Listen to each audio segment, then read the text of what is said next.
Hi everyone, my name is Antonio, and today, in less than 7 minutes, I'm going to teach you techniques to turn your dry, inconsistent milk into beautiful microfoam for lattes and cappuccinos.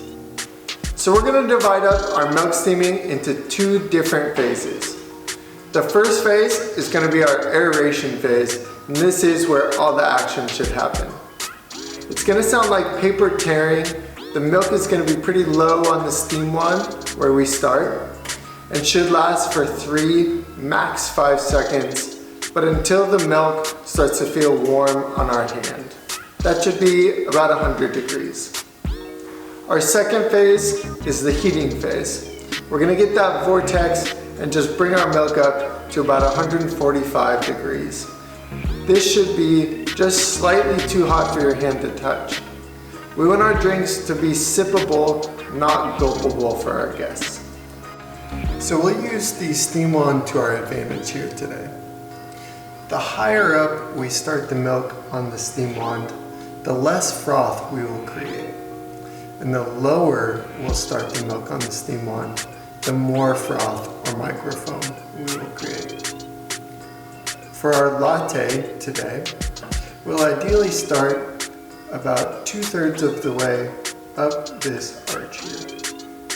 And for our cappuccino, we'll start with the steam wand just barely submerged. You should find these lines on your own steam wand, but use the general idea as a concept to self-correct for the future. We'll start off with our 12-ounce latte, pouring about 7.5 ounces of milk into our 20-ounce pitcher. So before you start steaming, go ahead and purge and wipe your steam wand.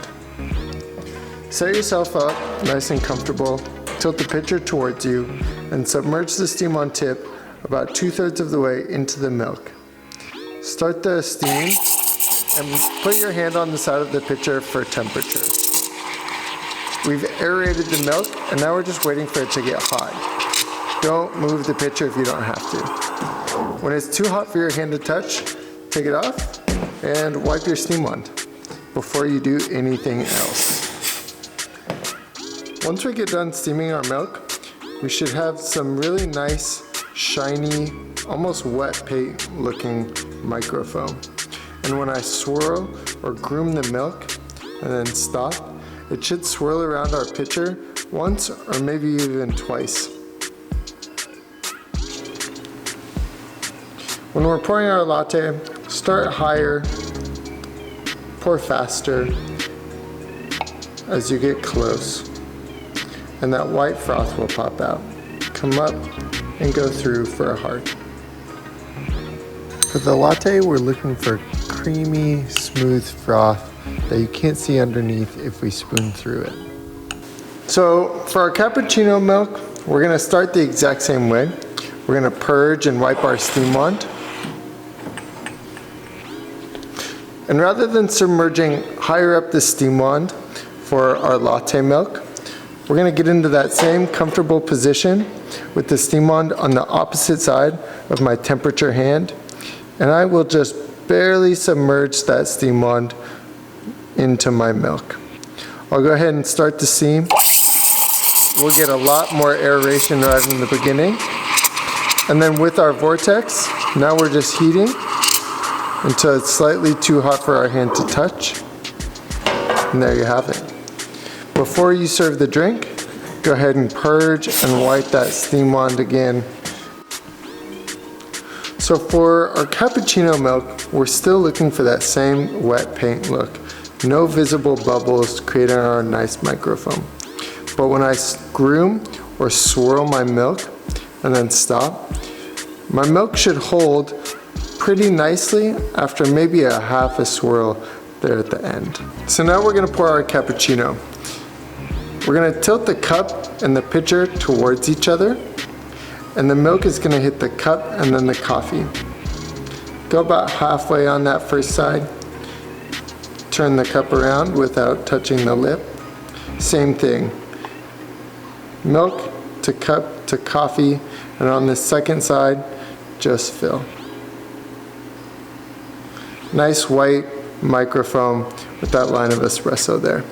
Really nice.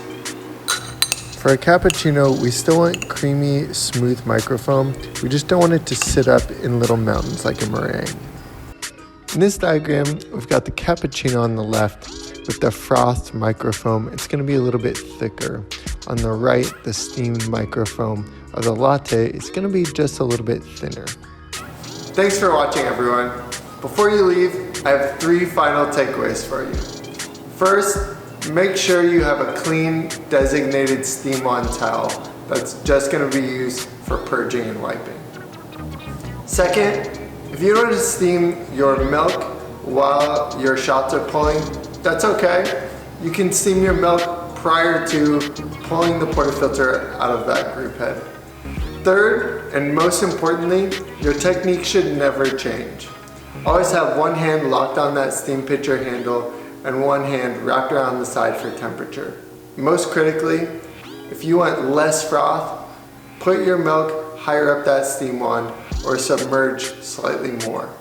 If you want more froth, start the milk lower on that steam wand or submerge the wand slightly less. You're gonna make great drinks, so enjoy.